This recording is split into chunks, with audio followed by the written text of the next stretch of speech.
Hi, Sasha. This is Sasha Stone, a creator of New Earth Project. One of the founders of the...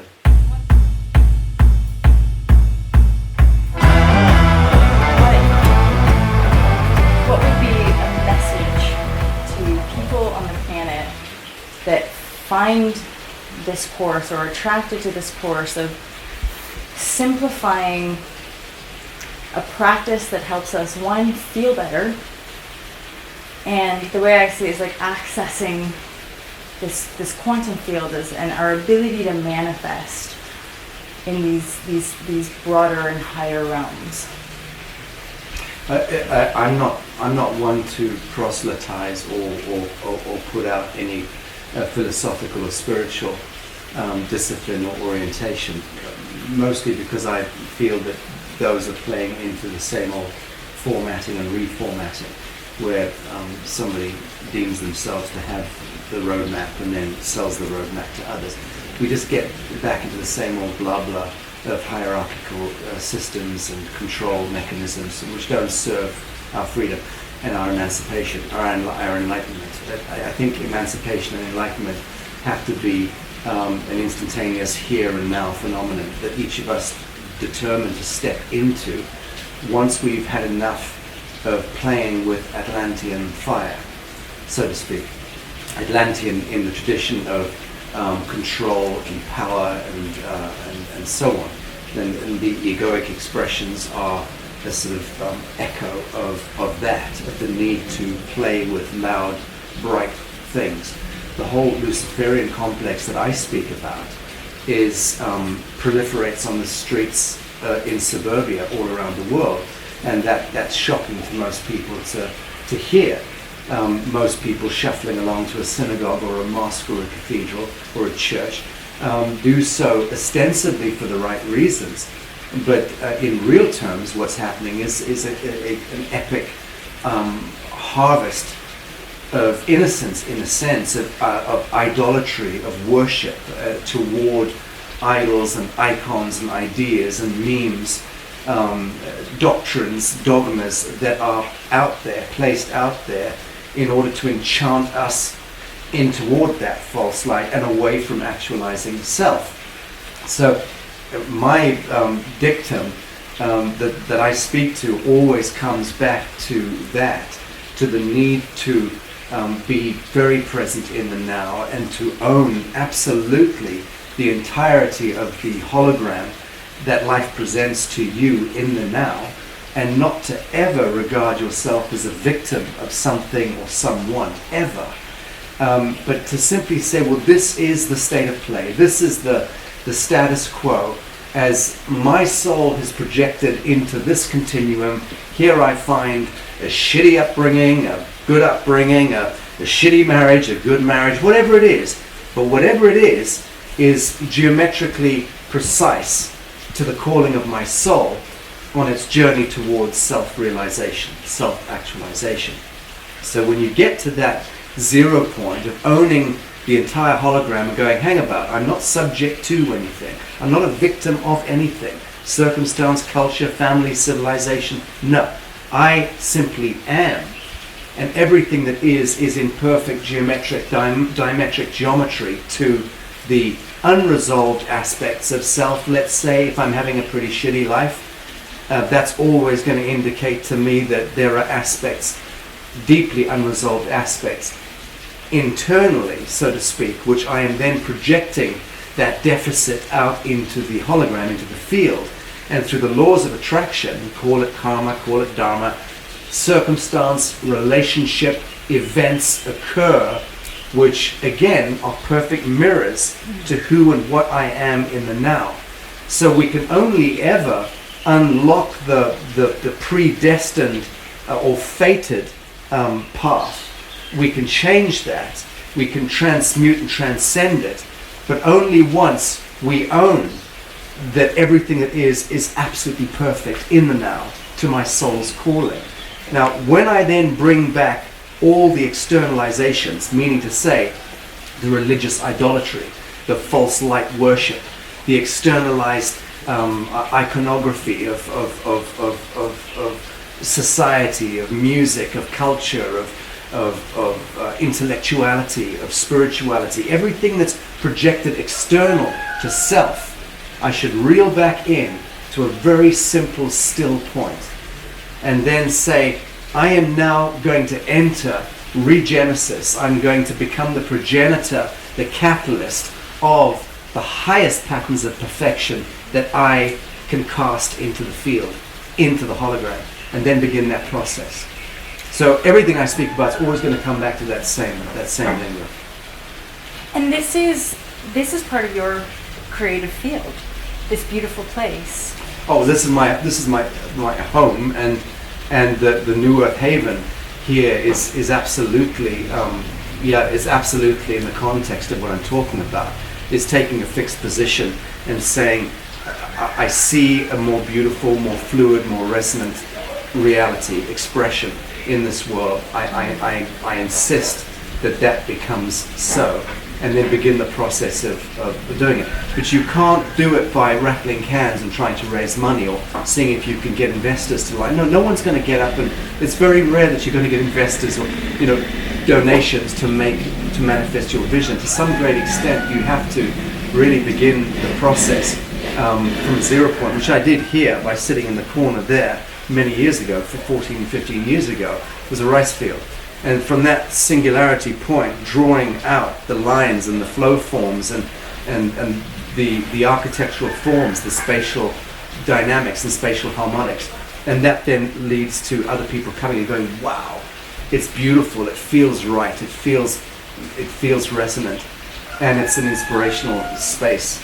And other people feed into that, which they've done. And I've worked with very talented designers and bioarchitects as well now in order to build out the New Earth Haven.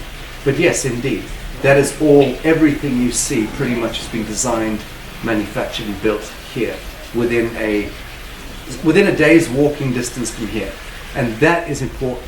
And the reason why I say that is because if you really want to get into the integrity of a particular location, and you want to eat the honey that is being made by the bees, close proximity. You want to eat the fruit and vegetables that are no further than a day's walk from where you are, basically. You want to drink the water, which is accessible near you, a spring. You don't want to be participating in this bizarre and very aberrant social economy that prevails in the world today, whereupon we are drinking in Nepal, they're drinking water that was bottled in Wisconsin. Doesn't make sense. It's bottling and it's manufacture and it's distribution channels and it's world trade compacts and covenants and contracts and commercial, privateering that's been going on with governments and with corporations that have ultimately dislocated all of humans from their geolocation and from the integrity of their geolocation. So if you can find a harmonic, find a space and say, this is where I'm going to manifest that pattern of perfection, and then begin to see the trees, the fruits, the nuts, the whatever it is, and ensure that there's something of an integrity connected to the location you're in. Then you create a real kind of biofeedback resonance factor, which is very palpable when you come here. I know you felt it the instant you came here, and I think we have over 2,000 people in the course of a week, more or less, stream through here. And as you know, there are big, bold, beautiful, technicolored events here, from cacao ceremonies to workshops and symposiums and ecstatic dance and all of that beautiful kind of lurid stuff is going on here. But you'd be hard pressed to find people stoned or people drunk here, because that's not resonant with this space. It just isn't. There's no rules and regulations particularly, but generally speaking, affirmative, conscious, creative people are attracted to this place, and that's because the genesis of this place is affirmative and creative and expansive. Indeed, and I can totally reflect that in my own life path, that it's only been through coming to a sense of integrity in earnest that has brought me to this point, in being able to feel that resonance, not just with you, but in almost everyone that you are surrounded by. Yeah, good people. Good people, creative people, Yes. with integrity, and with having this awareness most of my life as well. Like, I could often pick up on underlying grasping or underlying insecurities, which people may or may not be consciously aware of in their field, but for someone like me, that's uncomfortable after a while. And so it's incredibly refreshing to come into this space where the humans who are attracted here are already fairly aligned and in More or their less, integrity. yeah. I think that's more or less true. I mean, you get a lot of disparity of ideas on whether the moon is real or not real, or whether the Catholic Church should be detonated next Tuesday or not. You've got a lot of diversity of opinion, but what you've got is a general flow of affirmative, creative, and expansive people who are engaged in an ongoing, unfolding conversation that is more or less very beautiful. And the point being that this is the New Earth project is founded on the premise that we are all of us creator, we are all of us manifester, we are all of us capacitors for the most divine, immanent patterns of perfection. So let's get on with that. And in order to get on with that process of engaging our supernature and becoming, again, progenitors of the new earth, first we have to disentangle from the old world, so to speak.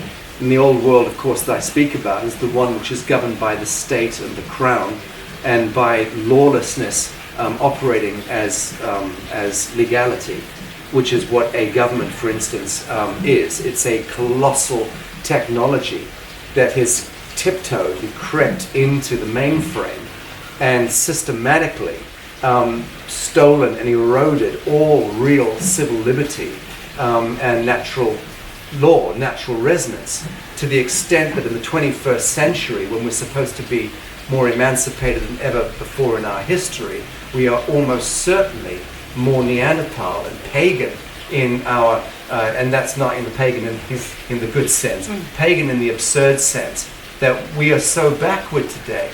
We have governments outlawing health. It's actually illegal to self-medicate yourself into health and wellness, for Christ's sake. That's absurd. How did we allow that to happen? Why do we continue to allow it to happen? Well, as I've been saying to people for as long as I've been had microphones in my face, we're paying taxes.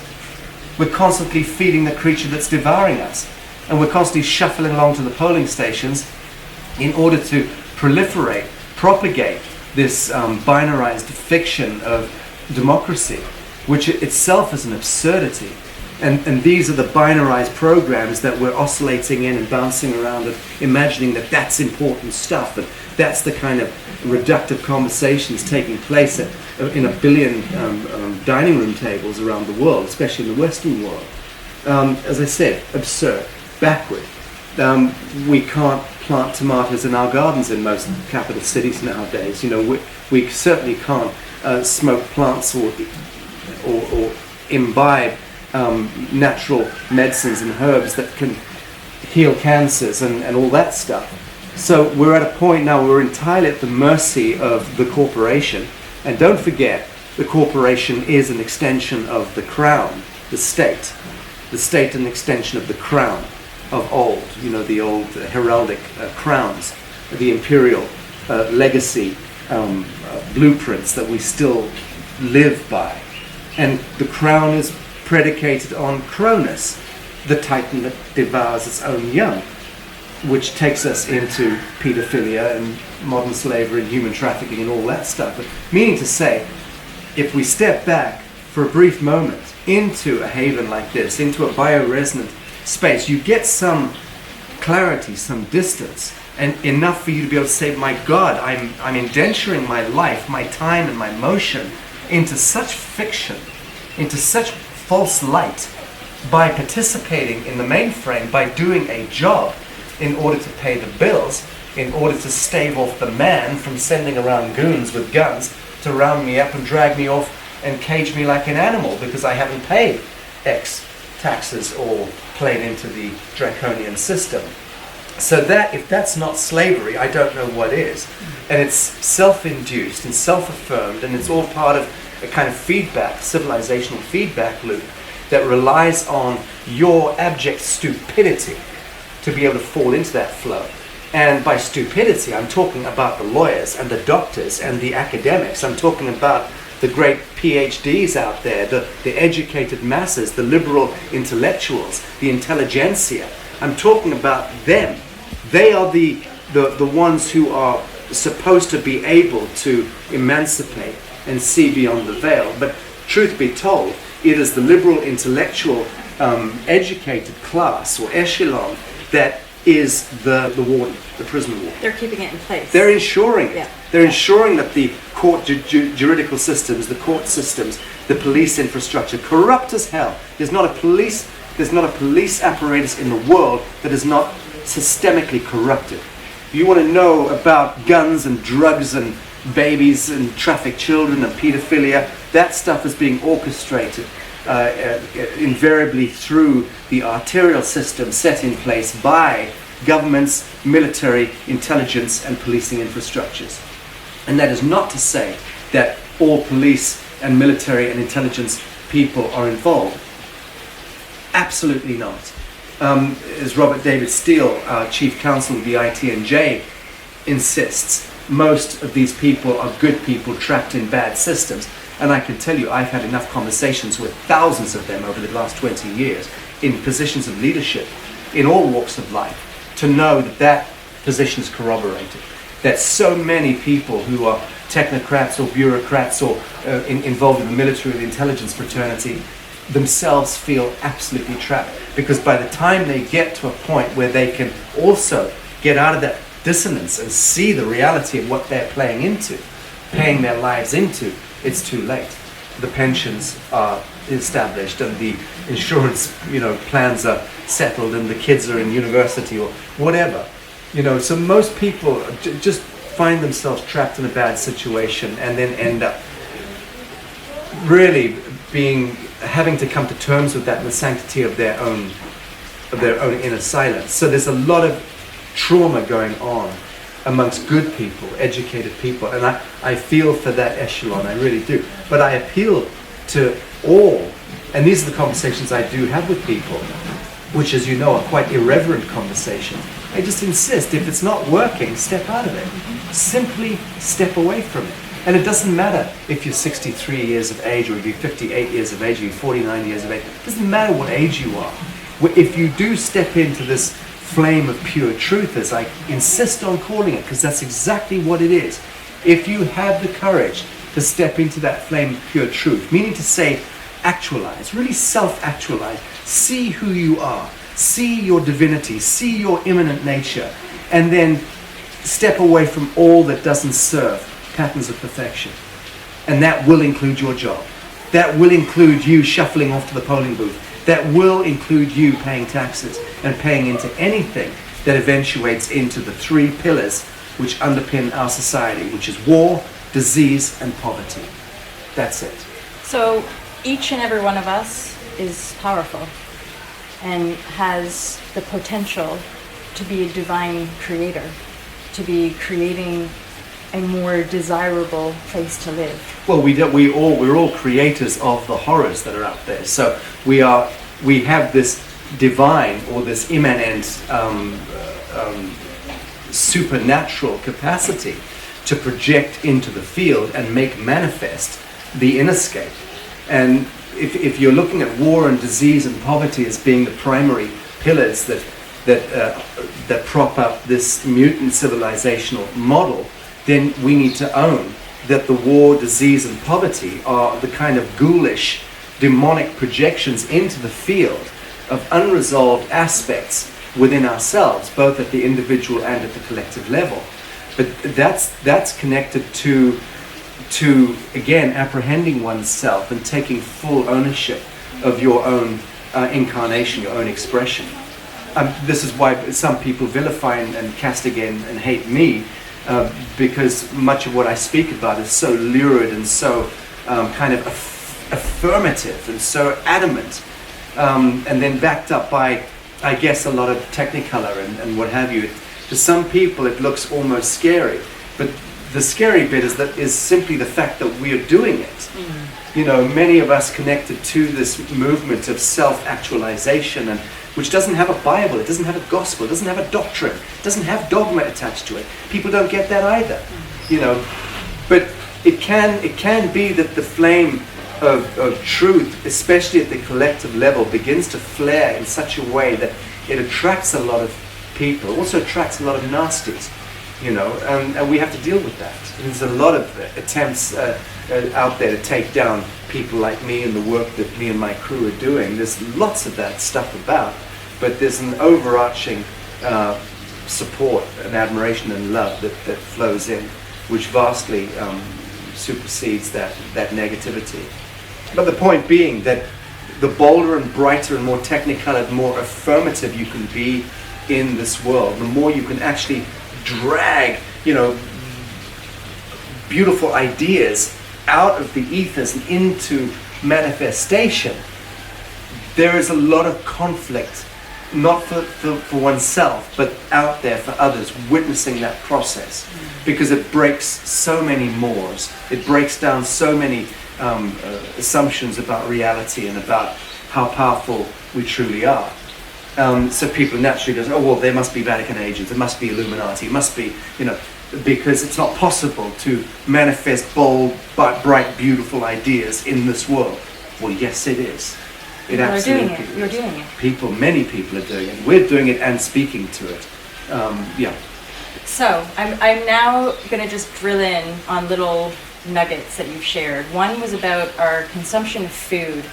Do our utmost to eat local, like very local, within a 24 day, like or a day's walk radius. Yeah. Do your utmost to be eating food that's grown close to where you live, and eat You just that. killed the multinationals right there. Bang! Boom. You just killed the World Trade Organization, the diabolical alchemy that they're doing with the global social economy. Yeah. If you have the courage, stop paying taxes. Well, sure, stop paying taxes, but there's ways of doing it. I mean, by not paying taxes, one is inviting people to step into an understanding and a comprehension of the legacy program that has arrived at endemic taxation. So, but that's connected to you having to familiarize yourself with the draconian Vatican complex and how going back really 2,000 years, the best part of 2,000 years, since the genesis of the Roman Empire and the Roman Catholic Church in 325 AD at the Council of Nicaea, springboarding on to 1066 with the Doomsday Book, and then on to 1666 with the Great Fire of London. That's another very important node to look at. 1776 with Adam Weishaupt and the formation of the Bavarian Illuminati, and how that then was a springboard into fomenting wars all around the world, the Rothschildian central banking cabal, which is essentially the Jesuitical black papacy, beginning the process of seeding and fomenting conflict and strife all around the world, culturally and socially and politically and so on, and economically. And then pitting sides against one another, conflating both sides with gold in order to build up armies. And all of a sudden we've gone from, you know, gently tilling the fields with oxen 130 years ago to sending rockets into Syria and blowing up babies in Yemen. You know, with such advanced Atlantean technology, it beggars belief. Where did that come from, that huge leap? Well, we can go into that at great length in another conversation, but that's to do with the sequestration of real technological advancement. It's connected to the extraterrestrial question, and again, the criminality of governments owning the information, owning the libraries, owning the knowledge, and not sharing it with the living men and women of the living soil. So simply empowering the Vatican complex, the Crown of England, the royal families of Europe and imperial households around the world, from Japan to Cambodia to Peru, and the continual domination, supremacy of a few over the many. And the few are always the ones who have stolen the gold, in simple terms. So even that's an aspect of our own ability to own that, though. Yeah, Yeah. that we participate and played into, Yeah. and we continue to do it today at an industrial level today. Okay. So we're sending our kids off to the doctors and the dentist constantly. Every time the kids get your kid to lick the goddamn floor. That's going to build an autoimmune system. That's going to build up the biome.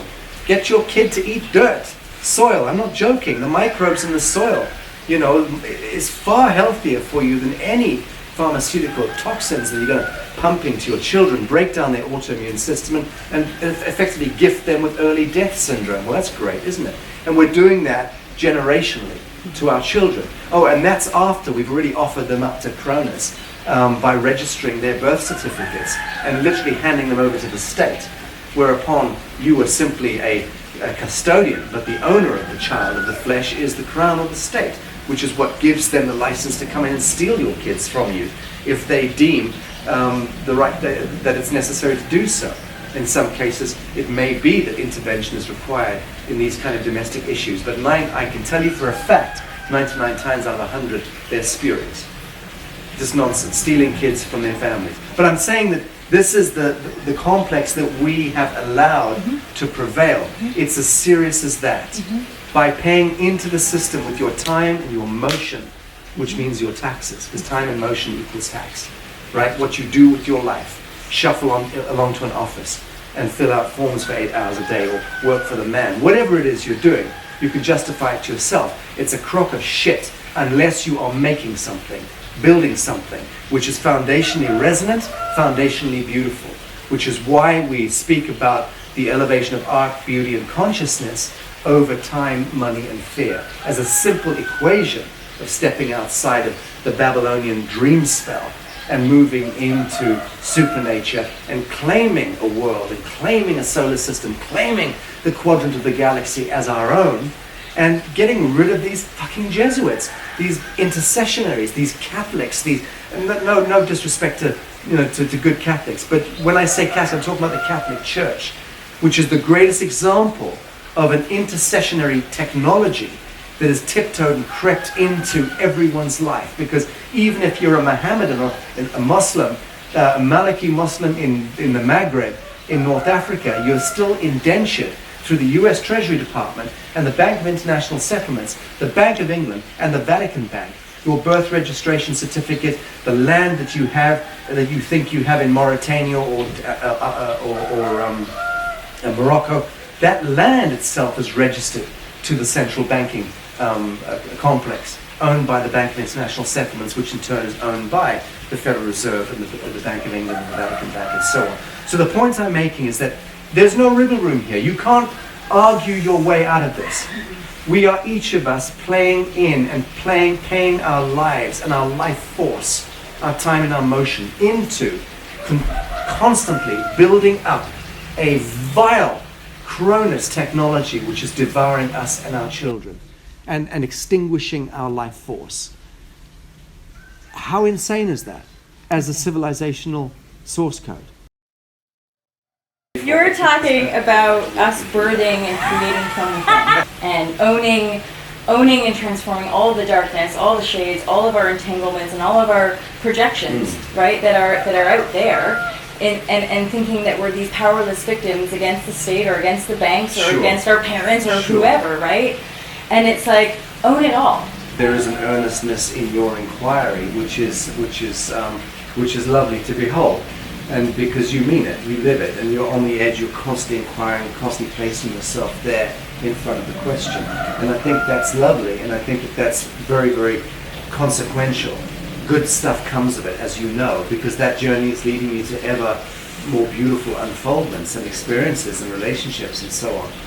So yeah, inquiry, earnest inquiry, I think is a powerful thing. I wouldn't ask anyone to do anything. Again, I refuse to proselytize. I refuse to offer any, in that sense, any recipe for life. That's a matter for everyone to determine. And each man in his own way, in his own time, is a very, very important. Is a very important adage in my book. Non-judgment. Well, judgment is only ever casting stones at oneself, and when you recognize that casting judgment number one, you only ever judge negatively something which reflects an unresolved aspect of self. That's a universal law, and that you can see that play out constantly in people, especially in Oxbridge debates, where you've got wanker number one and wanker number two who are vastly inflated intellectually and have some, sub-zero psionic intelligence, and they're pitting each other with facts and figures and statistics and all of that nonsense, and it's banal, it's moronic, and that makes up the dialogue that's going on in governments and in parliaments, all around the world. It's people pitting intellectual bullshit against intellectual bullshit. None of it founded in true logic or true resonant wisdom, and so on. So no, I believe that each of us simply have to become the genesis point of our wisdom flame, knowing, as I do, and as you probably do, that the wisdom flame is a universal flame. So once you step into that space, boom, all of a sudden, you've just got this, people talk about, oh, I'm downloading and I'm, the spirit's moving through me. No, it's you. There's nothing coming from out there. It is you tapping into that supernature. Don't talk about being channeled, being a channel. No, you're tapping into supernature. You're moving into phase conjugation or phase coherence with supernature. And supernature is the Atman, is the universal mind, is source. If you want to give it a name and call it God, you're welcome to, but I would advise against that, because that's, again, part of kind of demiurge language, which has been programmed into the mutant's blueprint. But just recognize that you have a capacity to move into absolute phase coherence with the thing you call God, with supernature. And in that coherence and that alignment, it's a very silent movement within. It's not something which can be done by a priest sticking something in your mouth and giving you the blood of Christ to drink, or whatever ministrations the churches dream up as part of their sophistry and their trickery. But in the sanctity of your own silence, you are able to move into that phase conjugation, or that phase coherence with supernature, and then boom, you start to know the answers to the questions that you've been holding for so long.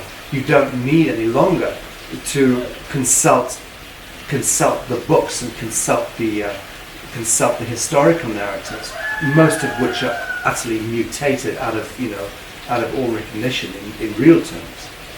So yeah, just bring it all back to here and now. Go into phase coherence. You can't astrologically chart your way toward enlightenment. You cannot study your way toward it. You cannot chant your way toward it. You cannot ritualize your way towards supernature. You either step into it or you do not. And the beautiful thing about the human biotechnology is that this is the ultimate cathedral, the ultimate temple, predicated on all the perfect sacred geometric forms and flows. And knowing that, and even if you have no arms and are blind and have half a brain, you can still absolutely become fully enlightened within that temple. I say the half a brain thing because it's an interesting piece. That not so long ago, a man was discovered. He was a civil servant working in some government office. I believe his job was connected to logistics and analytics. It was a very kind of heady job, and had a pain in the head. Went into the hospital to get a scan. They discovered that 90% of his brain was missing. He never had it from birth. Not a joke. So you had this cavity in his skull and a little clump of brown matter, and they were like, what the fuck? How has this guy got to the age of 40 whatever in life doing all the things that people do with no physical brain? Well, put that in your pipe and smoke it. Seriously. But that's teaching modern science, or learning from that story, that particular story of that particular patient. They're learning that the brain is not the thing. You can operate pretty much without a brain. You've got neurons in the microbiome, in the gastrointestine. You've got mirror neurons from the brain that are here. So your psionic intelligence, your gut instinct, your gut intelligence, that brain here is far more dynamic in a sense than the one here. And that's the one we should almost certainly be attuning to, because that's the one that can see around corners, and that's the one that tells us if something is not going to turn out well. So don't take the left fork in the road. So again, bring it back to self and begin to give yourself more credit than you've done hitherto, and stop feeding into the goddamn church and into the idolatry of the religious constructs. And I'm not saying don't be a good Christian. Absolutely continue if you are one, but really begin to identify what a good Christian or a good Muslim or a good Hindu or a good Shinto is. And I can tell you, it is not to do with the idolatry, the forms out there. It's to do with the mystical traditions. And that is the quintessence of the religious myths, are more or less founded in the mystical traditions. And to take the mystical traditions of Islam and Christianity and Shintoism and Confucius is profoundly beautiful. But I don't meet that many Christians who are real Christians. I meet ones who are completely intoxicated in the idolatry aspect, the false light aspect of the church. A false light aspect, I add, which Jesus Christ the Master would absolutely detonate if he were around. He would have no part of that. And I think it's safe to say the same thing with Siddhartha Buddha, the apocryphal Siddhartha Buddha, or Prophet Muhammad. They're not the ones who created the organized No, dogmatic absolutely religion, not. though. There No. were other humans who took it and used it, I guess, for their own devices. Yeah, there's That- no separation between religion and government. Religion and government are the same thing. They're just two sides of a coin. One is to do with the spiritual dimension, the other is to do with the economic and political dimension of control, of dream spell, of spellbinding, of literally owning and harvesting innocence. So it's Canaanite ritualism going back thousands of years, when the apocryphal Moses descended from Mount Sinai with the commandments to find his followers reveling and worshipping golden oxen, all the rest of it. It's no different now. And Moses was only gone for half a day or a few hours. Look what happened. Well, imagine what's happened in the intervening thousands of years. For sure.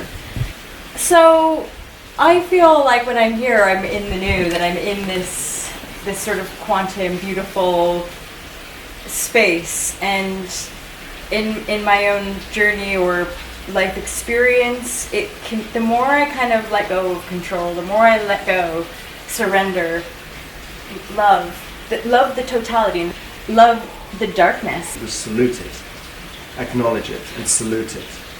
If we want to participate in the absolution of it, to acknowledge that the dark chapters of one's life and the low forms and the galactic sleep cycles of one's limitless incarnations, that all of those base tones and frequencies, colors, textures, have absolutely been a salutary teacher, masters, the Lords of Time. I salute them. I absolutely salute the Lords of Time, and could they please fuck off? It's important to recognize that there has been a very needful element in one's evolution of learning from these textures and these subtones. But then when you've moved into that state of grace, more or less, and you are connected to this Atman, this supernature, then I think it's entirely appropriate to salute the Lords of Time and Yaldabaoth and all his minions, and then say, kindly get stuffed and just out of my way, because now I'm taking forward. Number one, I'm revoking the soul contract. Yes. Secondly, I am claiming dominion over this temporal realm. I am the custodian now of this earth, and I will not be driven, subdued, subjugated, commandeered by either the angelic or the demonic. Got you. I am simply the Adam. I am Homo sapiens sapien. I'm laying claim to this plane of existence, and as a capacitor of all that is immanent, all that is in grace, all that is in natural flow and pure truth, I will become the progenitor of the regenesis of this world into its next unfoldment, its next pattern of perfection.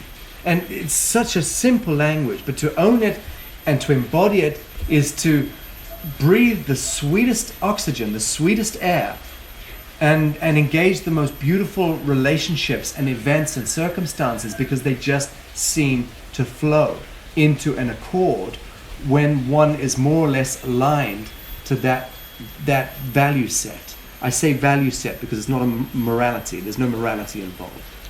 Hence, like, be yourself, be your authenticity as you continue this ride. And then, because that's something I observed here as well. There's no rights and wrongs or goods and bads. People are just creating their lives. Yeah. And there's no, or not very much anyway, sort of underlying insecurity programs or disempowerment. It's people choosing to live the lives that they want to live, that they're desiring to live. Because there's no dogma, there's no doctrine, right. And there never will be. We're not a cult. If we were a cult, I'd be fine about it. We'd be a very successful one in that sense, not in terms of money, because there's no money made in this venue. This is not about money. Not one dime is drawn out of it. There is no profit. There is no profit markup. There is nothing like that. Everything that happens here, and I don't own it in that sense. Okay, it's owned by a bunch of Balinese rice farmers and a bunch of people who are participating in the evolution of it. But it's all based on right action and resonant flow, and that's something which we continue to learn attracts most people most of the time, because it feels good, it feels affirmative, and it feels life affirming. Yeah. Great, that's beautiful. That's a really nice place to finish for me, because all of this, so-called spiritual stuff to me was just about feeling better here in human form on this planet. Thank you so much. Great pleasure. For all that you are, and for allowing me to experience this, because I feel like I've landed somewhere that I've visualized and dreamed of and felt into, and had yet to encounter the beingness and the expression of it, and this to me really is an example of